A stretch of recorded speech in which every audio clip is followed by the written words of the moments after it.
इस वक्त आप आराम से बैठकर इस वीडियो को देख रहे हैं, मगर मैं आपको कहूं, आज जिस जगह पर आप अभी बैठे हो वो जमीन आज से करोड़ों साल पहले 8,500 डिग्री के तापमान से उबल रही थी, या जिस जगह पर आप बैठे हैं वो जगह लाखों सालों तक बर्फ से ढकी हुई थी। ये दोनों बातें सच हैं। इस 15 मिनट की वीडियो के अंदर आप पृथ्वी के 450 करोड़ साल के सफर को देखने वाले हैं। जिस जगह आज हमारा सौरमंडल है वहाँ विभिन्न प्रकार की गैस और धूल के बादल हुआ करते थे। वैज्ञानिकों के मुताबिक इन धूल के बादलों से दूर एक तारा हुआ करता था। वक्त के साथ साथ उस तारे की ऊर्जा कम होने लगी, जिसके कारण उसके अंदर एक विशाल विस्फोट हुआ। विस्फोट की वजह से अंतरिक्ष की ये धूल एक दूसरे से दबने लगी। इस दौरान बादलों में स्थित धूल के कण दबाव और गर्मी के कारण बड़े उल्कापिंड और पत्थरों में परिवर्तित हो चुके थे, और इसी दबाव की वजह से इन बादलों में स्थित रेडियो एक्टिव पदार्थ ने ग्रेविटी का निर्माण किया। इस ग्रेविटी के कारण बीच में हाइड्रोजन और हीलियम इकट्ठा होने लगे। बीच के इस भयंकर दबाव के कारण एक विशाल विस्फोट हुआ, और इसी विस्फोट के कारण हमारे सूरज का जन्म हुआ। अंतरिक्ष में फैले एस्टेरॉयड यानी क्षुद्र ग्रहों में भारी वजन की वजह से सूरज के करीब आकर सूरज की परिक्रमा करने लगे। धीरे धीरे इन्हीं एस्टेरॉयड में भारी टकराव हुआ, जिसके फलस्वरूप मरकरी, विनस, अर्थ और मार्स जैसे ग्रहों का निर्माण हुआ। वैज्ञानिकों के मुताबिक उस वक्त पृथ्वी और मार्स यानी मंगल ग्रह के बीच थिया नामक ग्रह सूरज की परिक्रमा किया करता था।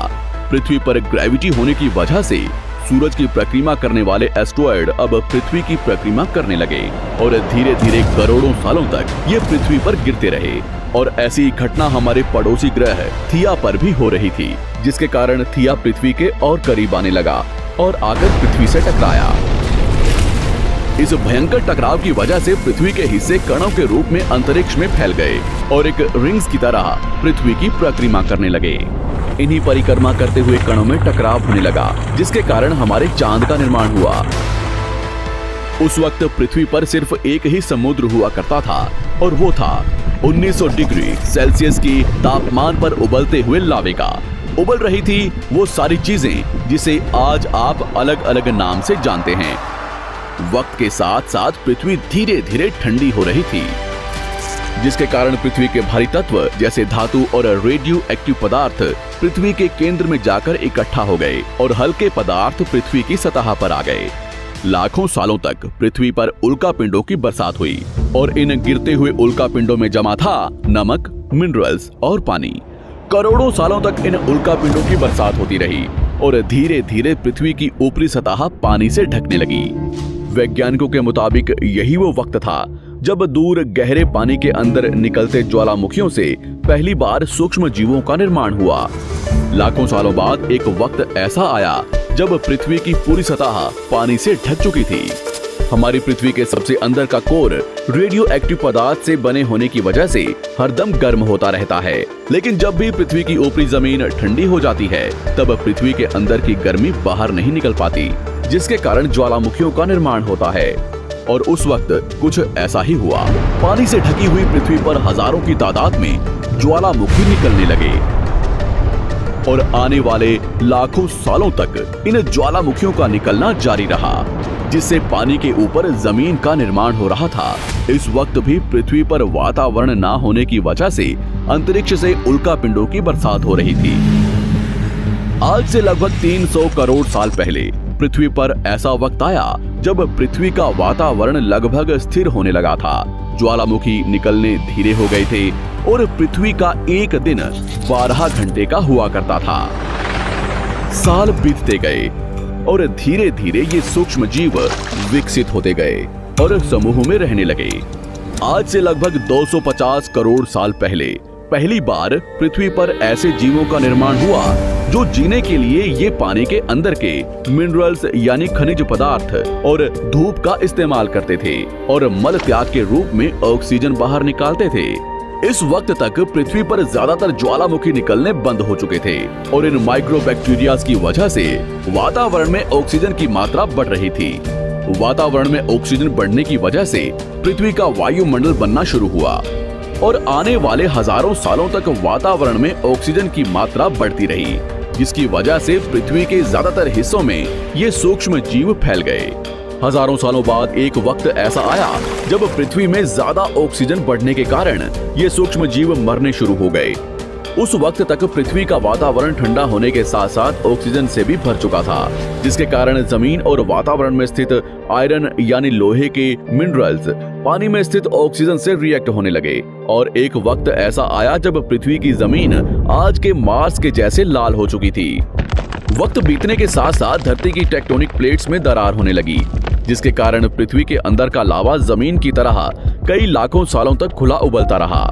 और यही वो कारण था जिसके कारण पृथ्वी के वातावरण में कार्बन डाइऑक्साइड की मात्रा बहुत बढ़ गई और पृथ्वी पर एसिड की वर्षा शुरू हो गई। एसिड रेन की वजह से पृथ्वी का तापमान घटने लगा और तापमान इतना घटा कि पृथ्वी के ऊपर स्थित पानी बर्फ में परिवर्तित होने लगा। पृथ्वी पर पहली बार भयंकर आइस एज आया। इस वक्त पूरी पृथ्वी सफेद बर्फ से ढक चुकी थी। आमतौर पर जब धरती पर सूरज की किरणें गिरती हैं, तब जमीन उन किरणों को सोख लेती है, मगर क्योंकि पूरी पृथ्वी बर्फ से ढक चुकी थी और क्योंकि बर्फ सफेद और चमकीली होती है, जिसके कारण सूरज की किरणें धरती पर गिरने के बाद वापस चली जाती थी। इसी कारण से पृथ्वी कई लाखों सालों तक बर्फ से ढकी रही, मगर फिर से पृथ्वी के अंदर स्थित गर्मी ज्वालामुखी के रूप में निकलना शुरू हो गई और इन ज्वालामुखियों से निकलने वाली गर्मी ने बर्फ को पिघलाना शुरू कर दिया। इसी बीच पृथ्वी की गहराई में बचे कुछ सूक्ष्म जीव धीरे धीरे बदल रहे थे और अब वो ऑक्सीजन को अपने शरीर को बड़ा और जटिल बनाने के लिए इस्तेमाल करने लगे थे। इस बीच पानी में अलग से भी छोटे समुद्री पौधे निकलने शुरू हो चुके थे। बाहर जैसे जैसे ज्वालामुखी निकल रहे थे, वैसे वैसे वातावरण कार्बन डाइऑक्साइड की वजह से गर्म हो रहा था। वक्त के साथ साथ बर्फ तो पिघलने लगी, मगर धरती पर फिर से एसिड की वर्षा शुरू हो गई, जिसके कारण फिर पृथ्वी ठंडी होने लगी और फिर पृथ्वी की ज्यादातर सतह बर्फ से ढक गई। ऐसा बार बार कई हजारों सालों तक होता रहा और इसी कारण से अब समुद्री जीव धीरे धीरे वातावरण के हिसाब से विकसित हो रहे थे। इस बीच कई सारे जीव और समुद्री जंगल्स विलुप्त हो गए, मगर जो बच गए वो धीरे धीरे पृथ्वी के बदलते तापमान के हिसाब से ढलते गए और अब हजारों सालों बाद समुद्री पेड़ बर्फ की वजह से पूरी तरह से मरते या सूखते नहीं थे। अब सूक्ष्म जीव समुद्री जीव बन चुके थे। जब फिर से ज्वालामुखियों ने पृथ्वी की बर्फ को पिघलाना शुरू किया, तब ये समुद्री पेड़ जल्दी विकसित होकर फैल गए। धीरे धीरे वातावरण में ऑक्सीजन की मात्रा बढ़ने लगी और पृथ्वी पर होने वाली एसिड की वर्षा कम होने लगी। वातावरण में ऑक्सीजन आने की वजह से पृथ्वी की ओजोन लेयर्स मोटी होने लगी और आज से लगभग 47 करोड़ साल पहले पृथ्वी की ऊपरी सतह पर पहली बार मोसोस नामक प्लांट उगना शुरू हुआ। वक्त के साथ साथ जमीन पर अलग अलग प्रकार के पौधे और पेड़ उगना शुरू हुए। एक वक्त ऐसा आया जब जमीन के पेड़ों की लंबाई लगभग 80 से 100 फीट जितनी या आज के 5 से 6 मंजिला बिल्डिंग जितनी ऊंची हो चुकी थी। ये वो वक्त था जब समुद्री जानवर समुद्र से बाहर निकल रहे थे और जमीनी जानवरों में परिवर्तित हो रहे थे। धरती की ज्यादातर जमीन एक जगह इकट्ठी हो चुकी थी, जिसे आज हम पैंजिया महाद्वीप के नाम से जानते हैं। पृथ्वी का वातावरण और तापमान लगभग स्थिर हो चुका था और अब करीब 21 से 23 घंटे का दिन हुआ करता था। अब समुद्री जीव पानी से बाहर रहने लगे थे और वातावरण के हिसाब से उनके शरीर का रंग रूप बदल रहा था। धीरे धीरे ये जमीनी जानवर डायनासोर्स में परिवर्तित हो गए। जिन डायनासोर्स ने पेड़ पौधे खाने शुरू कर दिए, उनका शरीर लंबा और विशाल रूप से विकसित होने लगा। कुछ डायनासोर्स शिकार किया करते थे, जिसके कारण वे छोटे और तेज होते चले गए।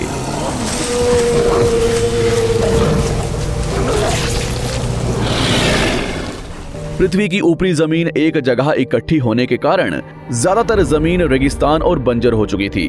ज्यादातर जंगल समुद्र के करीब हुआ करते थे, जिसमें डायनासोर्स रहा करते थे। आज से लगभग 20 करोड़ साल पहले पैंजिया महाद्वीप टूटना शुरू हो गया।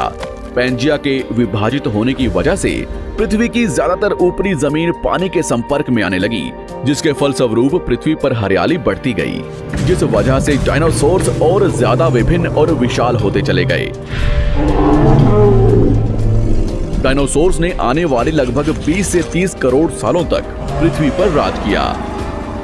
उस वक्त डायनासोर्स समुद्र से लेकर जमीन और आसमान तक पूरी पृथ्वी पर राज किया करते थे। इस दौरान अफ्रीका से टूटा भारत सीधे आकर आज के तिब्बत से टकराया और इस टकराव की वजह से हिमालय का निर्माण हुआ। आज से लगभग 6.5 करोड़ साल पहले पृथ्वी की तरफ आज के माउंट एवरेस्ट से भी बड़ा लगभग 4.5 लाख करोड़ किलो जितना वजनिया उल्कापिंड लगभग 80,000 किलोमीटर प्रति घंटे की स्पीड से पृथ्वी की तरफ आ रहा था। पृथ्वी की सतह को छूते ही उसमें भयंकर आग लगी और वो जलते हुए सीधा पृथ्वी से टकराया। इस टकराव से निकलने वाली ऊर्जा आज के 10 करोड़ परमाणु बम एक साथ फटने के बराबर थी। जहां ये उल्कापिंड गिरा, वहां के जानवर और पेड़ तुरंत भाप बनकर जल गए। गिरते ही पृथ्वी पर पूरी तरह धूल फैलने लगी। समुद्र में भयंकर बाढ़ आने लगी।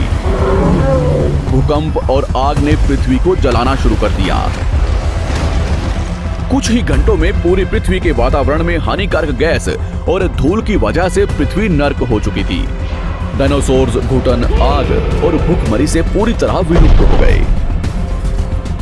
इस वक्त हमारे पूर्वज जमीन के अंदर रहा करते थे, जिसके कारण वो इस विशाल प्रलय से बच गए। पृथ्वी का वातावरण पूरी तरह से काला और अंधेरा हो चुका था, जिससे धूप भी जमीन तक नहीं पहुंच पा रही थी। पृथ्वी के पेड़ और ज्यादातर जानवर विलुप्त हो गए। वातावरण में धूल और हानिकारक गैस के कारण पृथ्वी पर फिर से एसिड की वर्षा शुरू हो गई और फिर पृथ्वी ठंडी होकर बर्फ से ढक गई। लेकिन इस बार पृथ्वी की बर्फ लाखों सालों तक नहीं जमी रही और 80 से 90 हजार साल बाद ये बर्फ पिघलनी शुरू हो गई। जैसे ही धरती पर वातावरण फिर से पहले जैसा होने लगा, वैसे ही ये छोटे जीव जमीन से बाहर आना शुरू हो गए। उस वक्त पृथ्वी की बर्फ पिघलनी शुरू ही हुई थी, जिसके कारण अफ्रीका में घने ठंडे जंगल हुआ करते थे और इसी बीच ये जमीनी जीव बंदरों में परिवर्तित हुए। मगर जैसे जैसे पृथ्वी गर्म होने लगी, वैसे वैसे अफ्रीका के ये जंगल सूखने लगे। जंगल की चीजें खाने वाले बंदरों को खाने की कमी होने लगी। खाने की तलाश में इन बंदरों ने अपने पैरों पर चलना शुरू कर दिया, जिससे उन्हें दूसरे जानवरों के शिकार करने में मदद मिलती थी। धीरे धीरे बंदर एप्स यानी वानर में परिवर्तित हुए।